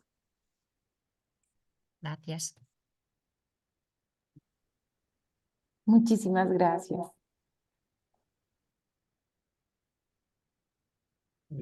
Bueno, aquí creo que la mano levantada la tiene Sandra y luego ya vamos Maru quería pasando. contestar, claro, Maru. Yo pregunté a los tres si alguno quería comentar alguno más desde su visión. Elisa. Bueno, yo puedo continuar. No, mientras escuchaba a Alicia, conectaba mucho con las conversaciones que tenemos en Wings, porque precisamente como una comunidad global buscamos que hayan muchas colaboraciones. Y uno de los factores que nosotros vemos claves y es parte y complementa el comentario que estaba haciendo Alicia, es generar relaciones horizontales, ¿no? Porque tú puedes reconocer al otro y aún así sentir que estás en distintos niveles. Y las relaciones horizontales son especialmente fundamentales cuando se está trabajando desde una perspectiva local. Y precisamente por no tener esas relaciones horizontales, el sistema de financiación para sociedad civil está en estas discusiones de cómo cambiar, ¿no? Y creo que ese es un aspecto clave cuando Luis mencionaba los champions. Nosotros en Wings tenemos mucho esa figura porque es una forma de generar unas colaboraciones que no dependen solamente de un actor como nosotros, y que además facilita que se identifiquen esas complementariedades, ¿no? Porque algunas veces yo puedo reconocer que ustedes tienen distintas acciones, pero de pronto no identifico cómo se complementa conmigo y eso trunca la colaboración. Entonces es dar esa visión de complementariedad alrededor de un tema común, independientemente de los intereses que los distintos actores puedan tener. Y es un reto, y en Wings estamos pilotando muchas cosas alrededor de cómo fomentar estas colaboraciones, y con el Grupo de América Latina y del Caribe estamos ahorita, de hecho, pilotando una estructura para ver cómo podemos expandir el impacto que están teniendo las organizaciones que apoyan el desarrollo a la filantropía en la región. Entonces, relaciones horizontales claves y complementariedad, otro aspecto clave también. Muchas gracias. Elisa, ¿de pronto quieres complementar? Sí, Rosa, creo que me toca, bueno, me toca a mí, pero le escribí por ahí a Rosa que si me podía repetir la Sí, no te pregunta. preguntaba Discúlpenme, tuve un problema con la red. tranquila. No, te contesté en el chat interno que para ti toda esa colaboración que tienes con todas esas redes y organismos multilaterales, ¿Cómo lo lograste así como en rápido? ¿O qué failures puedes decir, mira, esto no lo hice bien y no lo logré, esto si lo hubiera hecho de otra manera lo hubiera logrado? Bueno, yo creo que la colaboración en nuestro caso viene de la resiliencia misma. Somos un equipo muy chiquitito. Realmente somos 2 personas, ¿no? Adriana lo sabe y por eso hace así. Entonces, acá en México lo decimos de manera muy coloquial, de cargamos la Virgen y tronamos los cohetes y le pegamos a la piñata, hacemos todo en la fiesta. Entonces, viene desde la capacidad de resiliencia de nosotros como equipo de decir, estamos en un proceso de crecimiento, tenemos que sacarlo adelante y todo. Entonces, no solamente es el reconocimiento de nuestros aliados, sino el reconocimiento de nuestras capacidades, nuestras fortalezas, pero también nuestros limitantes. Y eso fue, por ejemplo, un poco de lo que pasó en este convenio con Comunalia. Decíamos, queremos llegar a todos los rinconcitos del país, queremos llegar a esas comunidades que de verdad nos necesitan, pero no lo vamos a poder hacer 2 personas. Ni siquiera aunque se metieran las 10 personas de nuestro consejo lo lograríamos. Sin embargo, hay una fortaleza en Comunalia donde tienen a las fundaciones más fuertes del país trabajando ya dentro de las comunidades que tienen algún grado de vulnerabilidad. No llegan ellos a cualquier comunidad, llegan a las que más los necesitan. ¿Cómo podemos hacer equipo con ellos para poder llegar a esos rinconcitos del país? ¿Cómo podemos hacer a partir de esta experiencia de Otis, por ejemplo, que hemos tenido una gran experiencia con CEMEFI, cómo podemos llegar para amplificar no solamente con Comunalia, sino con muchos más actores, incluidos gobiernos, y cómo CEMEFI nos fortalece en esa parte de articulación? ¿Cómo podemos trabajar con Naciones Unidas, que tienen todas estas estadísticas que suenan padrísimo en los reportes, pero que luego nunca las aplicamos o las dejamos ahí en un cajón, o decimos, ah, qué interesantes son esas estadísticas, pero cómo la llevamos de la teoría a la práctica a través de asistencia técnica? Entonces yo creo que sí es el reconocimiento, sí es tener un piso parejo donde todos trabajamos, pero también es entender o comprender que como equipo llegamos mucho más rápido, más eficiente y mucho más sostenible sin tanto desgaste a las comunidades que nos necesitan. Tenemos que empezar a tener esta voluntad de cooperación, esta apertura y también aprender, porque muchas veces no lo sabemos. A veces pensamos, y lo dijo por ahí Alicia muy bien, y alguien lo puso en el chat, dijo, no somos ecosistemas, somos ecosistemas. El ego es muy humano y siempre todos, yo creo que todos, aunque digamos, no, yo soy franciscano de vida, no, todos tenemos esa necesidad de reconocimiento, pero también tenemos que aprender a trabajar en equipo y saber. Yo tenía una jefa que de hecho fue también líder de Red de América Gilma, entonces por eso me gusta mucho este conversatorio, Marta Herrera, y siempre nos decía, el sol sale para todos. Y no es el conocimiento lo que te va a hacer la diferencia, es la persona, es la institución. Entonces, perdamos ese miedo de que porque alguien nos va a ayudar, lo vamos a ver como debilidad. No es debilidad que alguien me ayude, es una fortaleza que creamos, y si empezamos a trabajar este tema desde este enfoque comunitario, como fortalezas en vez de debilidades, como oportunidades en vez de como desastres, creo que vamos a poder lograr la meta en conjunta de construir comunidades resilientes. Gracias. Gracias. Amela, voy yo porque creo que aquí viene una reflexión muy profunda frente a la colaboración y lo complejo que es la colaboración. Y creo que hablar de colaboración debe ir unos pasitos atrás frente a las capacidades. Y creo que hay un reto para organizaciones como las nuestras, Pamela, CEMEFI, bueno, todos, WINS, CEPAL, en cómo generar capacidades también en las comunidades, porque a veces nos quedamos con todos estos andamiajes que son súper importantes, que son necesarios, pero necesitamos bajar, necesitamos ir a lo local, ir a lo territorial y generar capacidades. Y en este tema de comunidades resilientes, creo que esa capacidad también de prevenir es importante, ¿sí? O sea, no puede ser hoy que con toda la tecnología que está sucediendo en la construcción sigamos teniendo viviendas totalmente vulnerables frente a un sismo. Si en Bogotá hoy sucediera un sismo, prácticamente el PIB de Colombia se afecta considerablemente.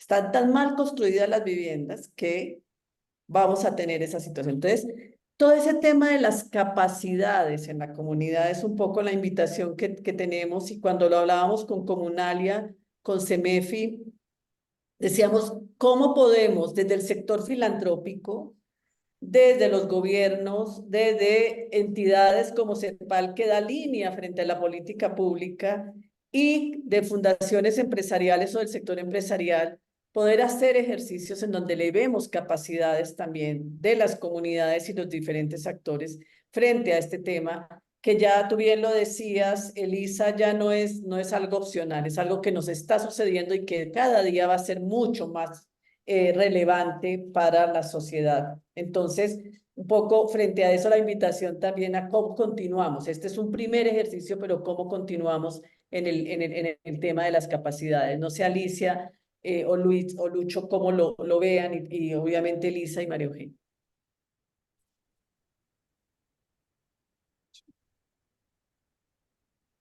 Estás en mute, Alicia.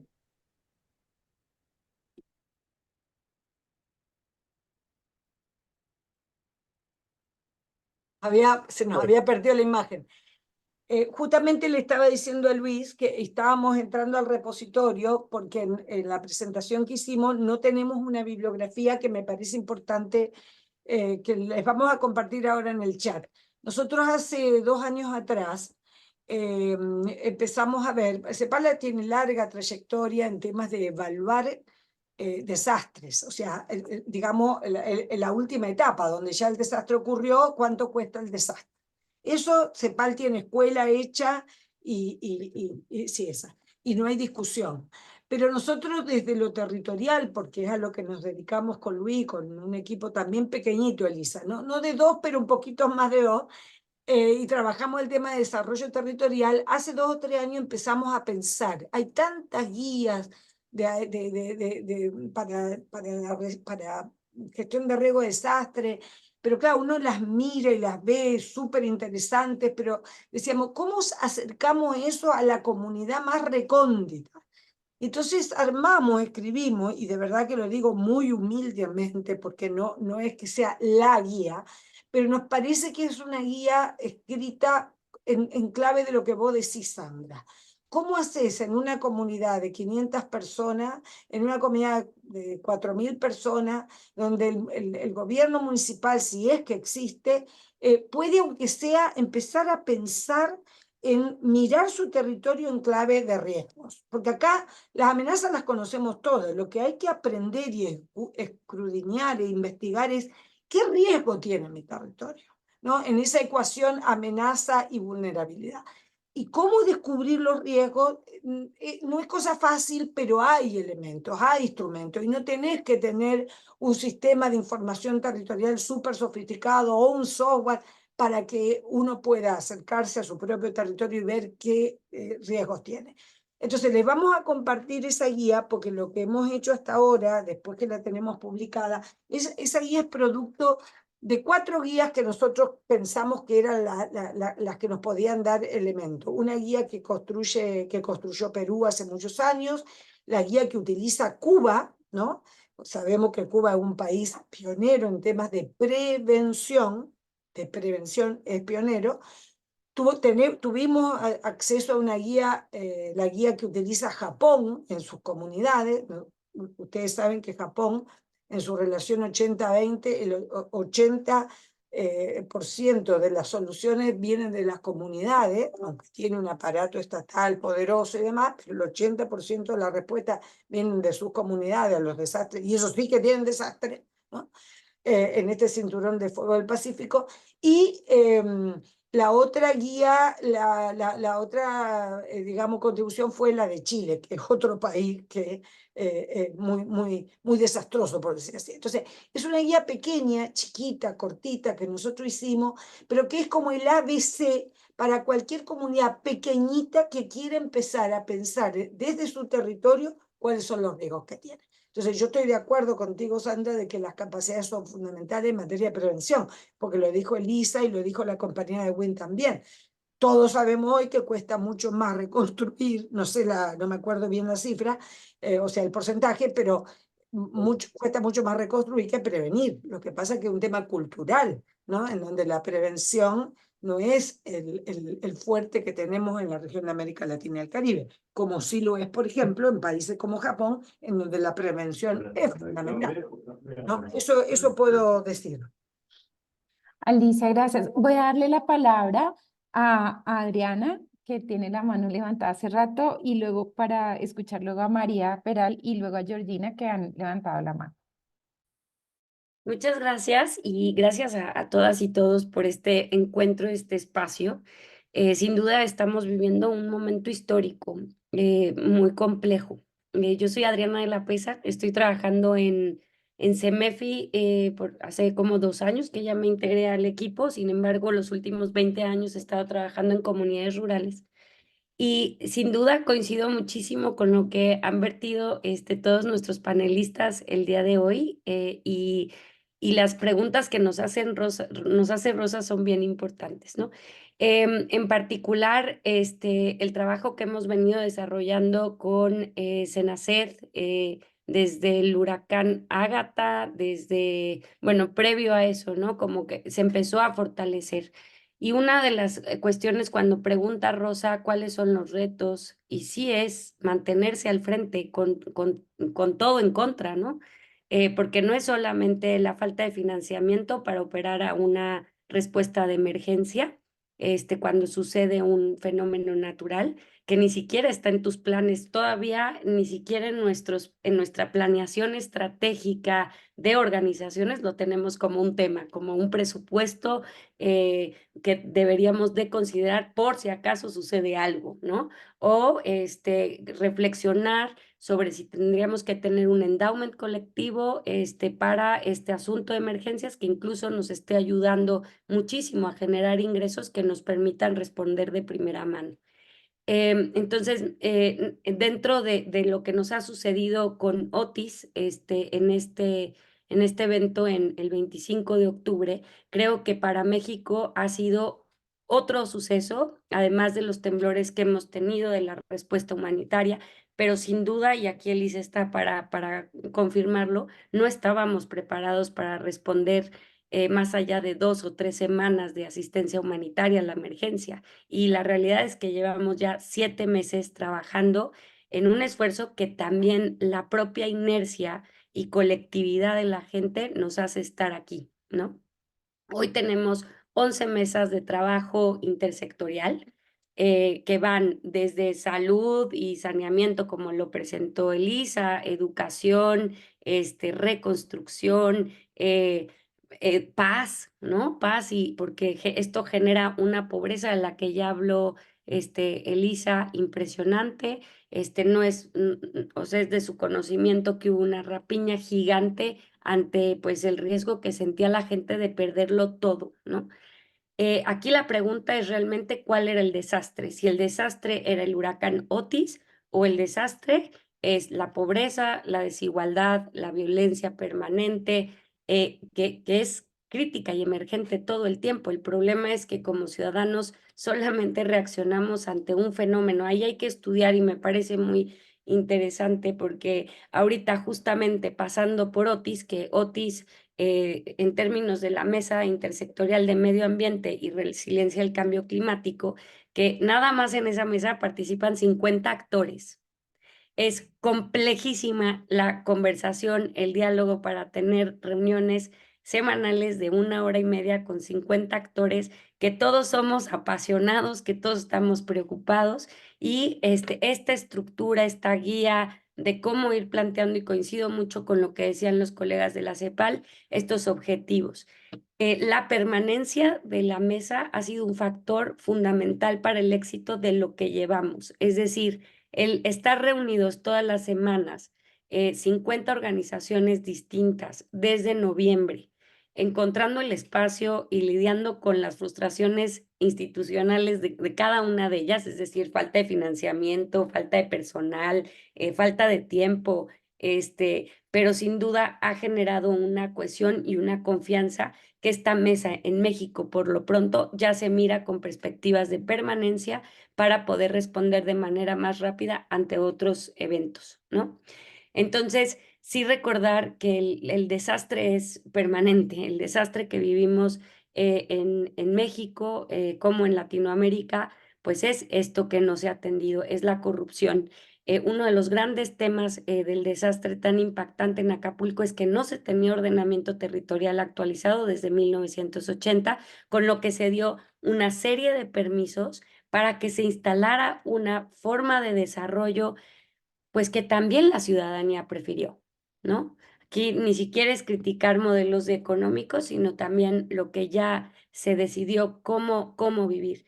Y sí, las comunidades rurales en reflexiones, en espacios, ahorita dicen, pues no nos hagamos, ¿no? Nosotros vimos cuando ponían la carretera cómo se inundaban las parcelas, cómo había más deslaves, o cuando hicieron este desarrollo económico, pues cómo estaba afectando a nuestra producción de alimentos para el autoconsumo. Sin embargo, nadie dijo nada porque hemos pensado que es mejor ser empleado de un hotel que dedicarnos a nuestra tierra, ¿no? Son testimonios y reflexiones que hay que sentir más allá de las estadísticas. Entonces, es muy complejo. Hemos pensado mucho hacia el interior, hasta dónde tenemos capacidad, las instituciones de fuera, de acompañar a un escenario como Guerrero, ¿no? Hay herramientas que hemos trabajado desde nuestras instituciones, tal es el compendio estadístico de las organizaciones de la sociedad civil por estado en México, o, por ejemplo, toda la relación que tenemos con el Centro Nacional de Prevención de Desastres en Arise MX, en donde nos dicen, ok, aquí hay 20 municipios en donde ya viene el trancazo, ¿no? Pero además, estos municipios ya están en un estado permanente de emergencia. Entonces, sí, bueno, un poco para cerrar pues estas sensaciones ante la respuesta de Rosa, ante lo que hemos, ante la respuesta de las preguntas que nos hace Rosa, ante lo que compartimos aquí, pues sí es bien importante ir pasos atrás, ¿no? Y empezar a estudiar los materiales que tenemos. En México también hay una guía muy importante de Senapred, de comunidades resilientes, y tenemos que pensar en ejemplos muy prácticos, de verdad, ¿no? Porque hemos tenido foros de lo complicado que está la situación en términos medioambientales, de la crisis del cambio climático, nos sucede Otis, y Otis tratamos de advertir a fundaciones, a gobiernos, pues que esta cobertura o descobertura vegetal que ocasionó de más de 80,000 hectáreas representaban un riesgo para Guerrero por ser de por sí el estado con mayor prevalencia de incendios en México, ¿no? Y lo que sucedió es que no lo vimos y sucedieron esos incendios. Hoy tenemos más de 122,000 hectáreas incendiadas porque pues volaron muchísimos materiales altamente flamables, la materia orgánica se quedó ahí sin tratamiento, se secó, y cuando tratamos de alertar a la población de que hay un incendio y que necesitamos la ayuda, que la gente quiere trabajar, la gente de las localidades, de verdad recibimos 8,000 pesos de financiamiento para atender los incendios con 50 comunidades que estaban preparadas para trabajar voluntariamente. Entonces, sí necesitamos hacer un ejercicio de autocrítica importante. En México, el próximo 12 de junio, aquí en las oficinas de Senaced, tendremos un taller pues de evaluación, ¿no? De cómo respondimos ante Otis y qué nos falta para mejorar. Y nos dará mucho gusto compartir en estos mismos espacios esos resultados para, así como escucharles a ustedes, para seguir fortaleciendo nuestra reacción humanitaria. Gracias.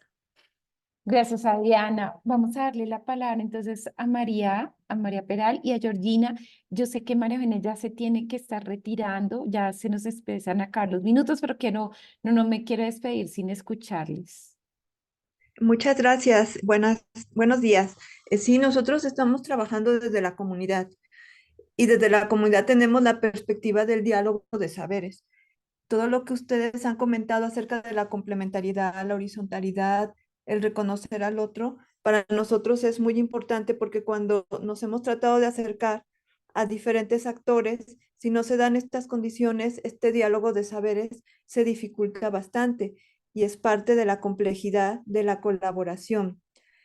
Entonces, es muy rico todo lo que nos están compartiendo.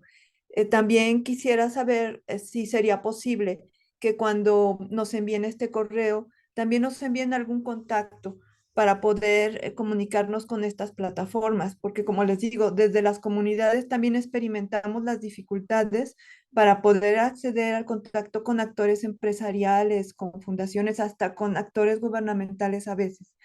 Entonces sería muy valioso poder contar con estos enlaces para empezar a ampliar esa red de vinculaciones que es muy importante en estos temas de resiliencia y de prevención en los que nosotros estamos trabajando. Desafortunadamente algunos temas ya nos alcanzaron, pero seguimos trabajando en la prevención de otros.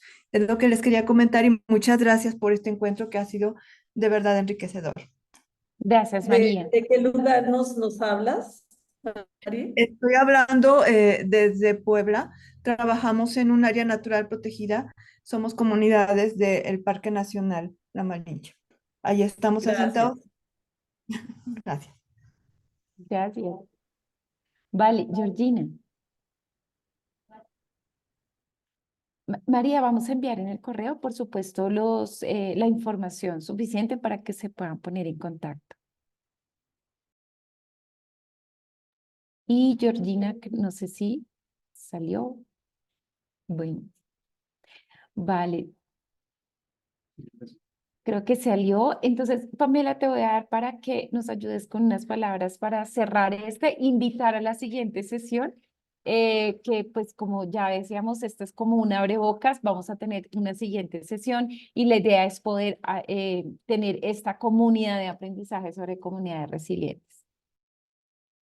Bueno, pues muchas gracias a todas y todos. En verdad creo que este es un primer, no un parteaguas, pero creo que sí es como empezar a abrir estos espacios de reflexión, sobre todo de intercambio. Me gustó mucho lo que comenta María Peral, de también empezar a articular también desde las comunidades cómo conectar con las plataformas en las que estamos, porque a veces estamos como muy arriba y nos falta también como conectar con las personas que están en el territorio. Entonces creo que este primer encuentro pues abre la serie de webinars y encuentros que tendremos más adelante. No tengo la fecha a la mano, Gilma, si puedes ayudarme con eso. Pero nada más, pues bueno, agradecerles por su participación. Próximamente les estaremos compartiendo las demás sesiones que tendremos. Vamos a invitar a otros aliados que nos comparten también sus experiencias y su expertise en cuanto a cómo han construido comunidades resilientes desde diferentes perspectivas. Y más adelante, pues seguir articulando pues acciones más allá de solo dialogar e intercambiar conocimientos, ¿no? Estos espacios de reflexión lo que invitan también es que podamos empezar a plantear cosas en conjunto, ¿no? Y pues bueno, si alguien más quisiera decir algo, cerrar con algo, les dejo el espacio también. Todavía que tenemos unos minutitos. Mil gracias Alicia, Luis, Elisa, María Eugenia, por esta conversación y estoy completamente de acuerdo con Pame. Hay que reflexionar, pero hay que actuar. Y creo que ahí hay un reto importante. Todos creo que lo sentimos, este grupo de más de 60 personas que nos acompañaron hoy lo sienten. Ahora nos toca actuar y el actuar significa el cómo colaborar, cómo co-crear, independiente donde estemos, desde México hasta Argentina, hoy es posible y creo que estas plataformas nos ayudan y escuchar mucho. Creo que esa intervención de María frente a los saberes colectivos, frente a la inteligencia de las comunidades, ahí está la esencia y ahí tenemos que recuperarla. Entonces, pues muchas gracias a todos y a todas por esta participación y por este espacio. Muchísimas gracias. El próximo encuentro es el 4 de julio, no se les puede olvidar, y el 4 de julio siempre lo tenemos muy presente en nuestras cabezas, es en la independencia de Estados Unidos, entonces ahí van a haber muchas banderitas, pero nosotros, América Latina, se va a encontrar y esa es la próxima fecha en que nos podamos ver. Gracias, un placer. Muchas gracias por la invitación. A todos. Gracias. Agradecerles a todos. Muchísimas gracias. Vale, Estén muy gracias. bien.